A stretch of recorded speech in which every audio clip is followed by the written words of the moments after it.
Hey there. So if you're getting ready for university, you're about to dive headfirst into reading research, analyzing data, and building arguments like you never have before. Today, we're going to tackle a concept that is just absolutely fundamental to your success. It's the crucial difference between correlation and causality. And trust me, understanding this isn't just some minor detail. It's a core skill, and we're going to unpack it together. So what's one of the biggest, most common mistakes that trip students up? It's confusing two things that just seem connected with one thing that actually causes another. Getting this right, it's not just a detail. It's the skill that separates really good analysis from, well, weak analysis. All right, so here's our game plan. First, we'll talk about why this skill is basically a superpower. Then we'll cover the basics with a really simple story. From there, we'll jump into a researcher's perspective, look at common traps to avoid, and then get into how to actually write like an academic. We'll wrap it all up with your final big takeaway. Okay, Section 1. I'm calling this your university superpower, and I'm really not exaggerating. Mastering this one idea will fundamentally change the quality of your work and your critical thinking skills right from day one. So why is it a superpower? Because it's essential for pretty much everything you're going to do. When you write a research paper, you have to be so precise with your claims. When you're reading a journal article, you've got to be able to tell if the authors are maybe stretching their findings a bit. It is the absolute key to building strong arguments and, avoiding those kind of embarrassing logical fallacies. All right, let's jump into Section 2 and break this whole thing down with a really simple story. Let's forget all the academic jargon for a second. This is going to make the core idea totally clear. Okay, so imagine you're looking at some data from a city, and you notice this really clear pattern. As the summer goes on, ice cream sales just start to climb. Simple enough, right? But at the exact same time, you notice something else. Reports of sunburns are also going up. The two trends are moving together perfectly. The more ice cream sold, the more sunburns get reported. So, here it is, the big question. Does eating ice cream cause you to get a sunburn? I mean, of course not. That sounds completely ridiculous, but the data shows they're connected. So what's really going on here? And the answer, of course, is a hidden factor. You might call it a third variable. In this case, it's hot weather, right? Hot weather makes people buy more ice cream, and hot weather makes people spend more time outside, which leads to more sunburns. The ice cream and the sunburns aren't causing each other at all. They're both being caused by something else entirely. And that's the crucial point, right there. Correlation just means A and B happen together. They're related in some way. Causality, well, that's a much stronger claim.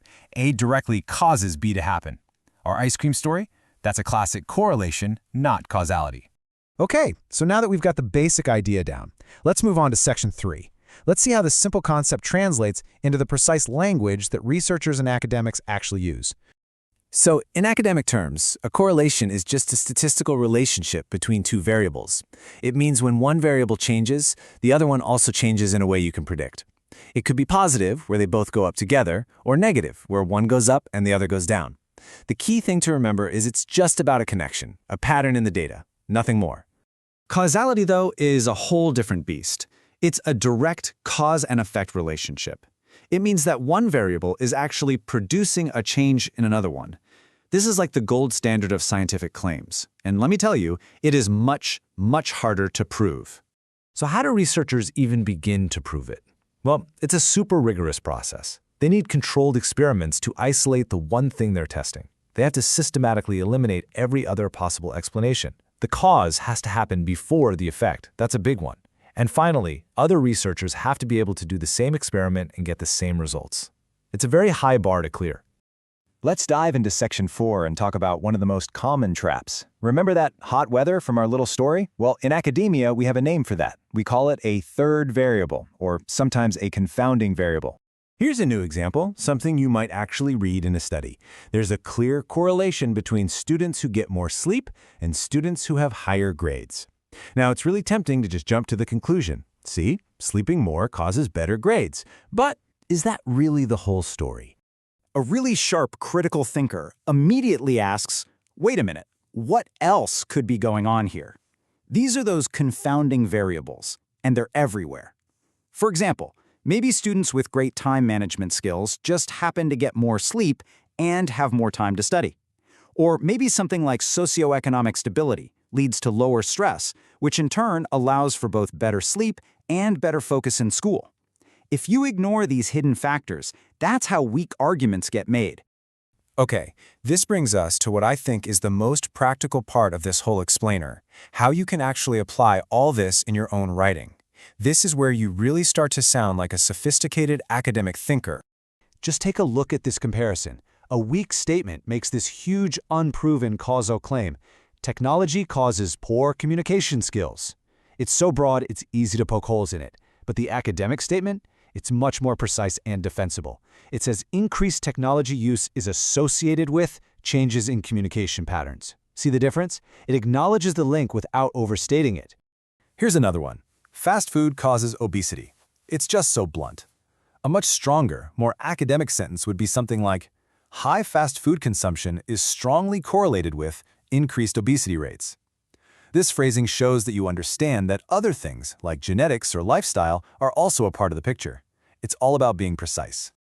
So, let's build up your academic vocabulary toolkit. These phrases right here are like magic. They signal critical thinking and they totally elevate your writing. So instead of just bluntly saying causes, you can use much more precise language like is associated with, may contribute to, is likely to influence, or appears to affect. Using these tells your professor that you really get the complexity of the evidence. And here we are, our final section. Let's just boil everything we've talked about down to the single most important idea that you need to carry with you. So really, it all comes down to this kind of distinction. On one side, you have a cautious, defensible, evidence-based statement. There is a correlation between screen time and reduced attention span. And on the other side, you have a very strong claim that is way harder to prove.